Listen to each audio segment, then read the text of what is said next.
Bandeko tozali koyebisa bino ke makambo eza ya koyinda. Après l'annonce du secrétaire d'État américain Marco Rubio, le M23 se retire dans plusieurs positions dans la partie est de la République démocratique du Congo. Et plusieurs localités viennent d'être récupérées par les Wazalènes. Ça, ce n'est que le débit. Et puis, surtout, et puis, ça qui bino que Moka Oyo, Tokotika Yangote, Namaboku Yaba Rwandais. Bandeko, Nyon surtout, Balandiachen Oyabiso, Tozali Kopé Sebino Bambote, Ebele, bonjour et bonsoir. Selon l'ère laquelle Oyo Bozali Kolandabiso na émission Yabiso, je pense que les autres peut partager Nabino 3 points à l'ordre du jour. Ndenge ezala toujours mon message. Yaliboso toko tali sebino comment est-ce que ba Wazalendo va récupérer ba localité ebele et ba M23 va se retirer na localité stratégique oyo ezali ko séparer Walikale centre et Massissi. La deuxième des choses, Tokolobela, à ce qui concerne, demande, il y a M. Emmanuel Macron, le président français. Je pense que Bolanda qui déclaration, il y a Emmanuel Macron en France 24. Oyo Azali Kosenga, pour un retour, il y a dialogue. France, Azala, comme un pays facilitateur. Oyo a joué médiation entre les deux parties. RDC et le Rwanda.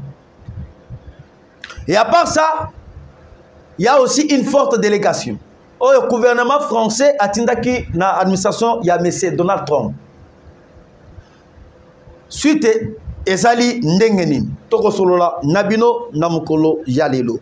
Et pour terminer, Tokolobela, à ce qui concerne l'Ikambo, il y a M. Kanambe Kaseberink. Moi, na machombe. Lili Kamwedi. Lili rebelle. Parce que na minute onenge tozali koloba awa. Plusieurs biens. Oh, ebanaki ko ravi. Ko sala ke faire vivre. Le M23. AFC Fleuve Congo. Ba bien ya Kabila. Ezali déjà na maboko ya l'État congolais. Ndenge ba bien na ye komi na maboko ya l'État congolais. Et cette fois-ci, Joseph Kabila qui est dans le Swaziland a été nini. Et nini azali ko planifier. Bokota vraiment ebele. Bon aimer notre émission et bobo sanate ko tikape ba commentaire na bino. Alors, na minute bande konenga to sali koloba awa. Le président Félix Tshisekedi, il est le seul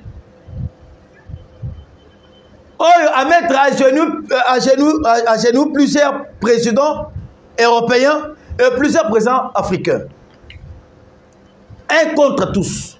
Bazala qui est belé, mais les loba parzani.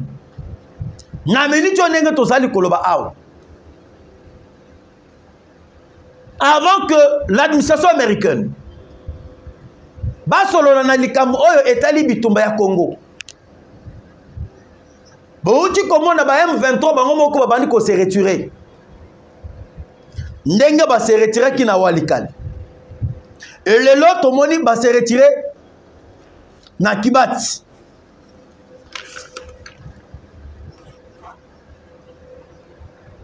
Kibati oyo ezali localité stratégique. Ezali pe na ba richesse ebele. À part Kibati, tozali na Kirimbati. Kirimbati oyo ezali récupéré maintenant na maboko ya ba Wazalendo. Nazo yebisa bino ke ba M23 ba komi coincé. ba M23 basondoli bango.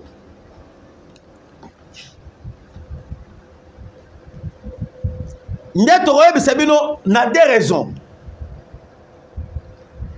Des raisons oyo ezali kolakisa que pourquoi ba M23 va se retirer. Et pour donner plusieurs localités récupérées par les Ouazalènes. Premièrement, tu as dit le solo ya Kirimbati. Kirimbati ezali limite entre Walikale Namasis centre. À partir ya Kirimbati, on a la facilité à contrôler des territoires. Mais na minute ba Wazalendo ba boy pour respecter makambo ya cesser les faits. Ba Wazalendo bazali ko gérer pendant qu'on a un ennemi sur toute l'étendue de la République démocratique du Congo. À part Kirimbati oyo ezali sous contrôle de Bawazalendo. Nous avons d'autres localités. Oyo tozali kobenga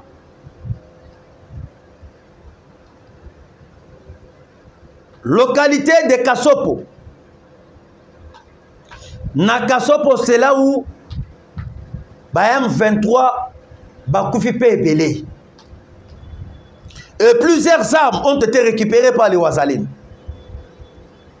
Na Kasopo, c'est là où nous avons de l'or, du coltan, cassiterie. Mais les Ouazalènes vont récupérer. Na Kasopo, nous avons plusieurs carrés miniers. Oh, bah, ennemis qui en otage pendant des années et des années. Mais la minute où tu as koloba awa, tu récupères yango. Et à part ça, nous avons aussi pris Lumbe Rinke. Lumbe Rinke est allé dans le territoire ya Walika le centre. Précisément dans Nord Kivu. Maman na musala oyo ba Wazalendo basali pena na mkolo lelo. Moi je peux vous dire que nous sommes en train maintenant d'avancer petit à petit et bokoyoka que dans peu de mois nandenge ba Wazalendo basali très déterminé. Bitumba ya Estwana ekosila.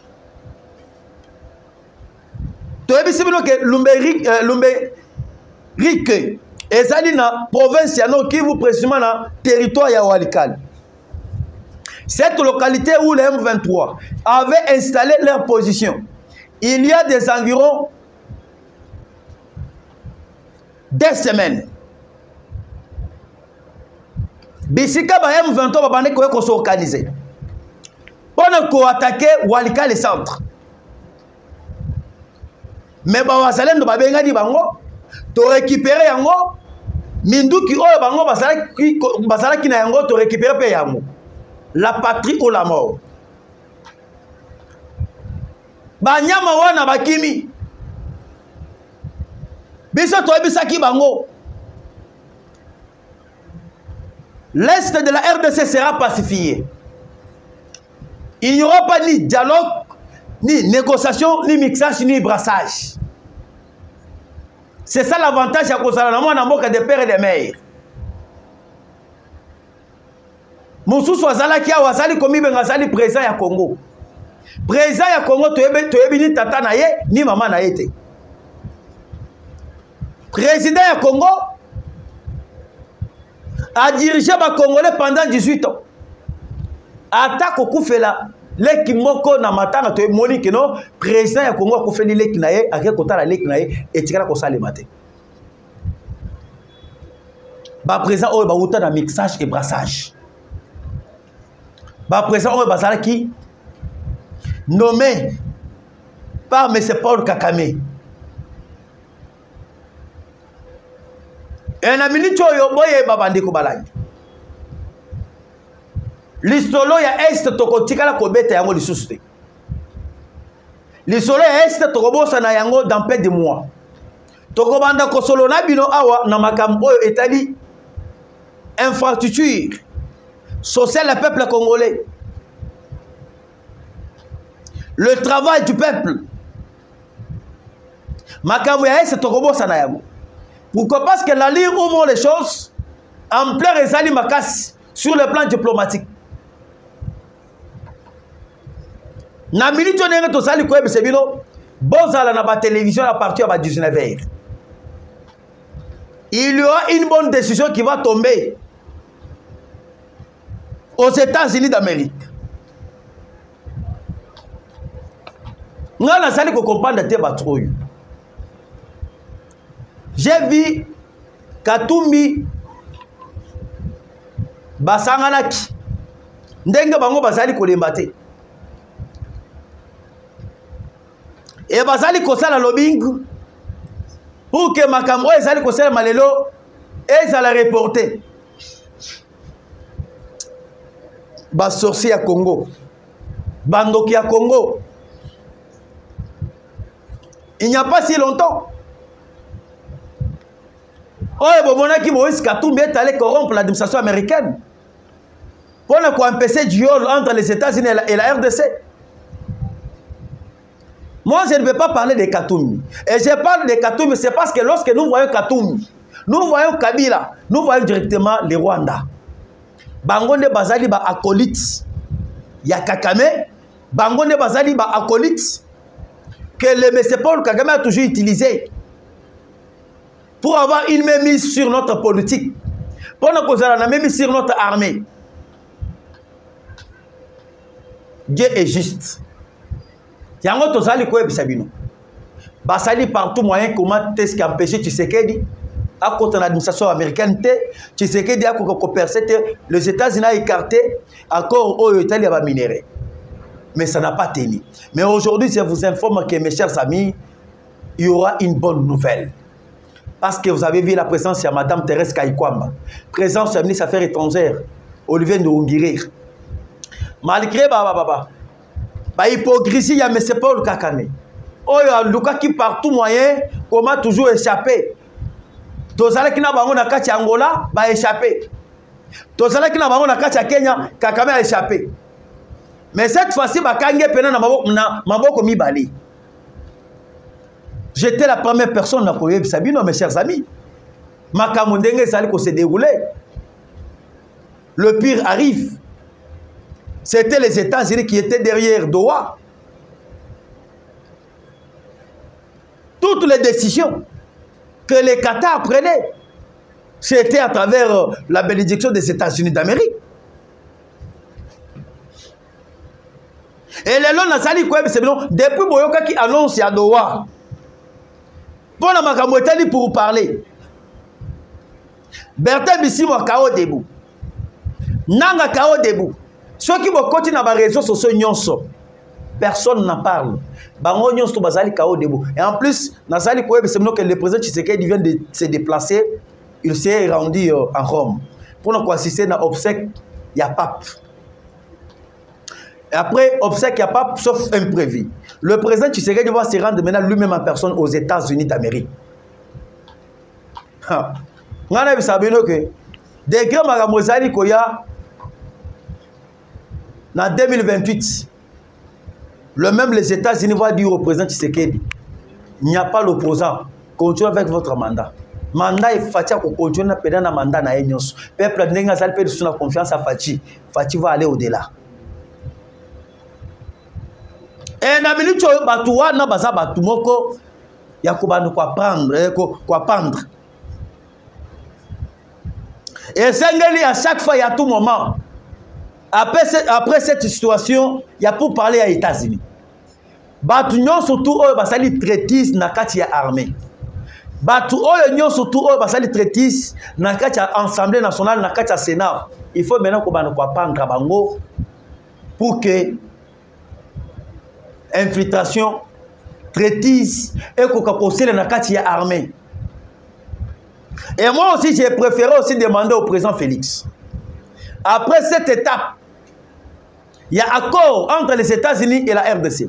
Après la guerre dans le parti est de la RDC, Tosengi et pas Tata Mokonza Moka. qu'on diminuait tous les partis politiques au Congo. Comment ça fait-il le peuple pauvre? Chaque personne a créé comme un parti politique. Nous totalisons plus ou moins 1000 quelques partis politiques. Nous avons intérêt à bango. Le parti politique a PPRD. Toi, tu peux imaginer que le parti politique a PPRD et qu'on s'est crisé, qu'on a engadré au M23. Après étape OU, il y a Bitumba. Tu sais que le parti politique na Congo et Zalaka Kami Bali. Tout ce système OU, les États-Unis sont en train de fonctionner. Il n'y a que deux partis politiques, le républicain et les démocrates. Parce que si c'est un parti politique comme belé oyo, et ça permet aussi l'infiltration, ce qui nous éviter. Le rôle de la parti politique a dit c'est ça. Dernièrement marche Salamaki, ba Congolais ba ke ko sala marche na ambassade ya Rwanda. Mais na ambassade ya Rwanda ba ke ko kuta pa nani ba drapeau. Na ba effigie ya Denis Sesang. Ya parti politique na ya envol. Tu as vu ça, que ma parti politique est belé. Oh, ils sont dans le Congo. Ils sont dans même ici à Rwanda. Dire à cette lex. Et dans la minute où on est tous les États-Unis viennent de prendre les choses dans sa main. C'est aujourd'hui où ils vont siffler. Arbitre Yasuka, Yamakamu, ya Esto. C'est les États-Unis qui vont siffler aujourd'hui. Et pourquoi? Biso Tozalaki, le prophète mal compris. Tu expliqué bien aux Congolais, Makambo, vous allez koyoka ba M23, M23 zali eloko malonga te, M23 zali koki vide. M23 etikala mais c'est Paul Kagame. M23 etikala Kakuta Museveni. Bato ebele ba meka kempe koloba keno ko douter, bato na bango ba mesana toujours koloba bongo et baloba kaka bongo metumo na eloko malonga te.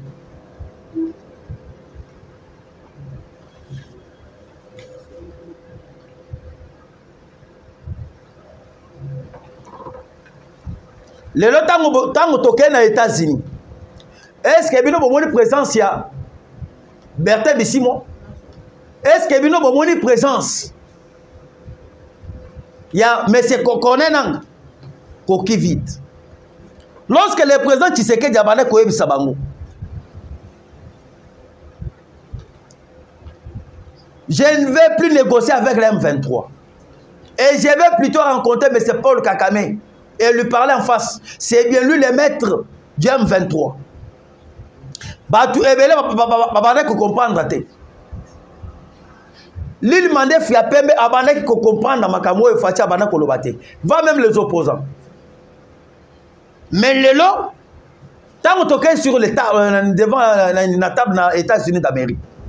Et bon moni maintenant bato ba ko se représenter kuna ezali Paul Kagame représenté par le ministre des Affaires étrangères. Le président Félix est représenté par le ministre des Affaires étrangères, Madame Thérèse Kaikwam. M23 est allé coquille vide. C'est quelque chose où on a fabriqué. A fabriqué pour appeler Joseph Kabila Beki, Azonga au pouvoir. Appeler Sabananga Beki, Azonga au pouvoir. Et lorsque on a pouvoir,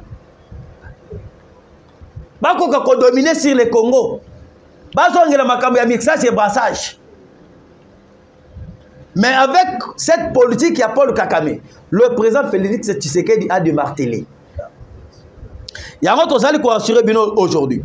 Les États-Unis et le Qatar ont trouvé la paix entre le Rwanda et la RDC. La guerre est finie. La RDC et le Rwanda vont signer des accords de paix aujourd'hui aux États-Unis sous le secrétaire d'État américain Marco Rubio. Le président Tshisekedi mérite du respect. Namakambo Yaboye, Azali ko mérite respect. A passé un moment très difficile. Et d'autres personnes pensaient que déjà que son régime touche à sa fin. Et Ebele pensait que le président Tshisekedi a coquille ma rébellion. Tshisekedi azali mobali. Le président Félix azali mobali. Parce que Kozoku ya boye, Walikale Ekwei, Bukavu Ekwei, ce n'était pas une mince affaire.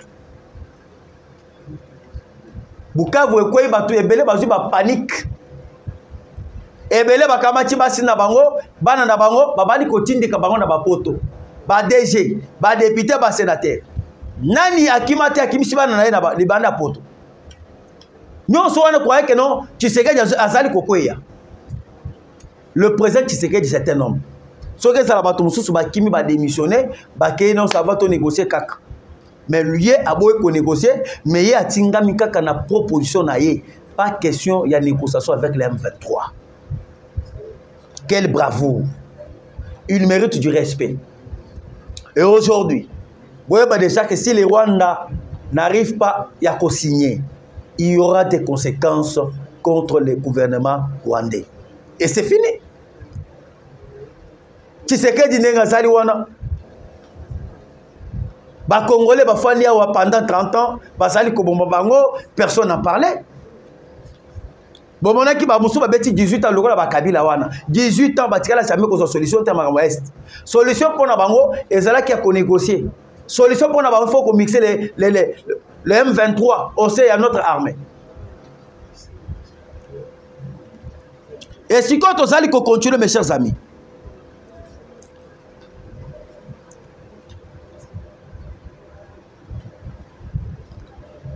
Aujourd'hui, ça sera les accords historiques.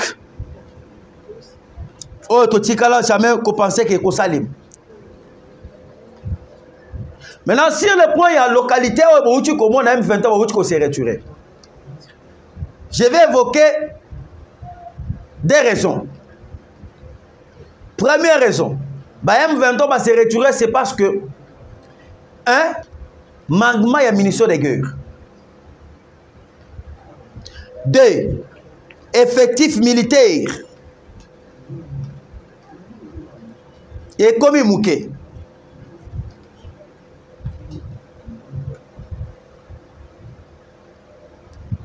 Effectifs militaires, M23 et comme il mouquet, c'est pour ça que nous avons la localité belé. Tu récupères yango, tu frapper bango, ou azalendo ba récupérer yango, ba komo ko CG yango. Et ba azalendo ba lobi que objectif na biso principal. Ezali ya kokota Bunagana. To bengani bango na Bukavu, to bengani bango na Goma et toketi jusqu'à Bunagana.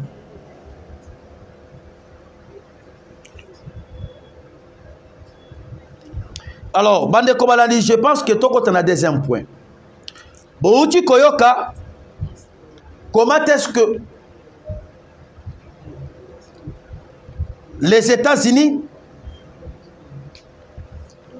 vont accélérer ma cam pour parler? Et le lot, Emmanuel Macron. Macron a l'équipe en France 24. Pendant que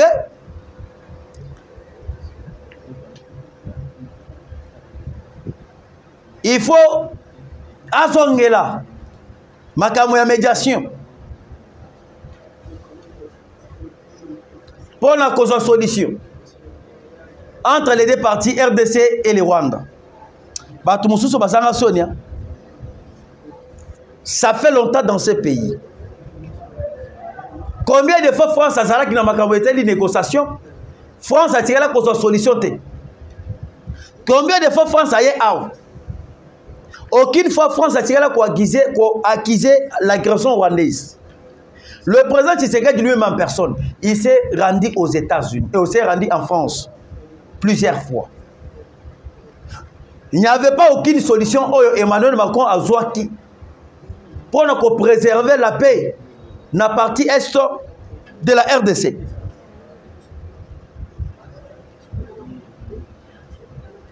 Mais si on est surpris, Macron a télémis pour nous dire que la France, selon Macron, lobby, confie dans l'est de la RDC Emmanuel Macron veut voir la France en facilitateur pour la paix. Dans une interview accordée à TV5 Monde, le président de la République s'est exprimé sur les conflits dans l'est de la RDC qui oppose le gouvernement congolais et les rebelles de l'AFC Fleuve Congo. Le président Emmanuel Macron a réitéré qu'il ne peut y avoir une solution politique à cette crise dans laquelle la France espère se poser en facilitateur. Wana Macron zoko linga mena azonga. Aza lokola facilitateur, il y a des pays. Mais tout ça là qui a. Vous voyez comment est-ce que France azali ko protéger Rwanda pour ne continuer na ba mafia na bango. Ya copier minerai ya Congo.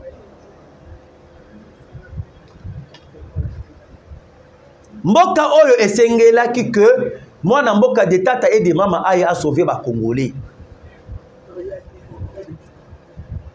Et na minute oyo, vous voyez déjà que les M23 basali totalement affaibli. Paul Kagame a totalement affaibli par la diplomatie du président Félix Tshisekedi.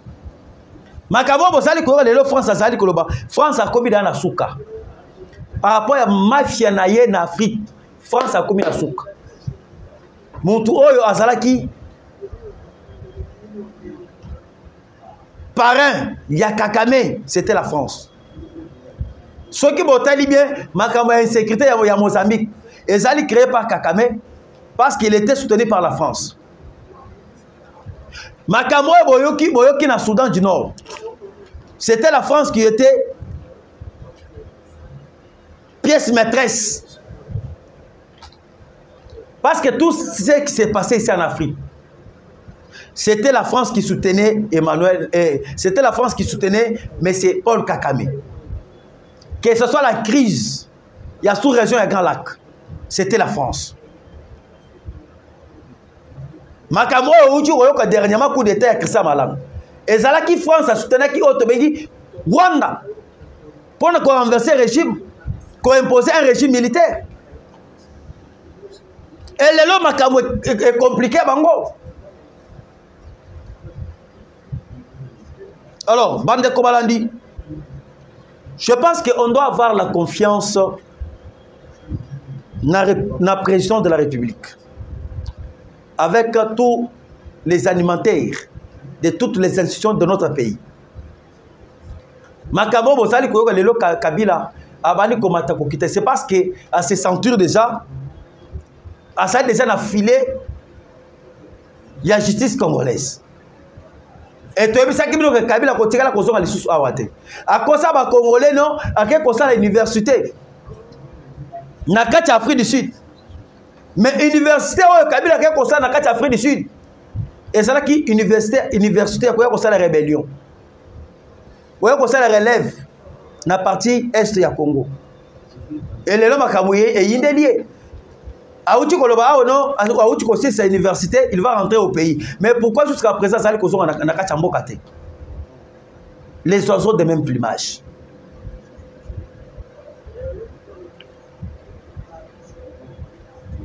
Et puis ça tozali quoi mes chers amis.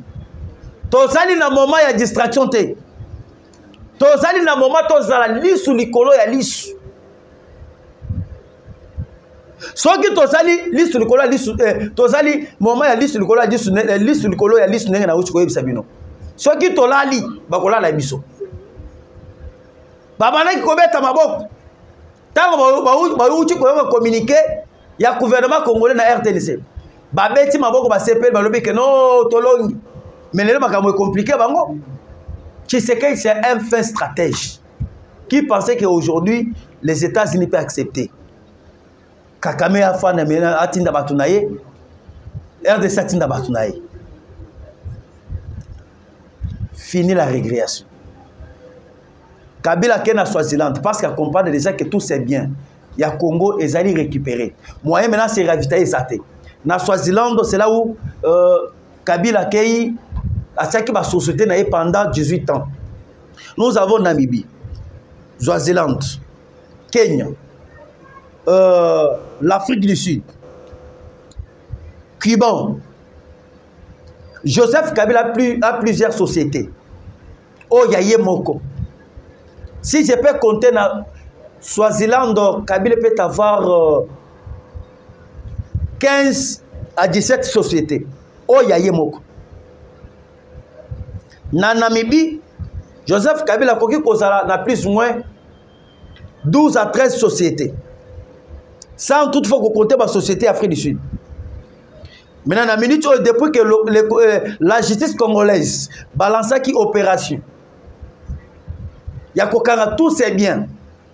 Parce que dans le Congo, il y a une société belé. Le Congo, Marsafco, Beltesco, Congo Futur, et il y a une société Oyaye. À Kamatika, Kaba, tu es étranger, indien, na Libanais, à la tête. Mais à Sali Koko, c'est que les société étranger, mais ils ont que c'est la société Oyaye Moko. Et depuis Bakanga Yango, na minute on est tous allés Koueb Sabino. Il c'est ça maintenant en difficulté. Yango Moni na Swaziland, là où il y a beaucoup de sociétés, c'est pour ça que vous considérez pas présent parce que l'économie à Swaziland, Kabila Sali a plus ou moins na 40% pour Sali ko détenir na maboko nae.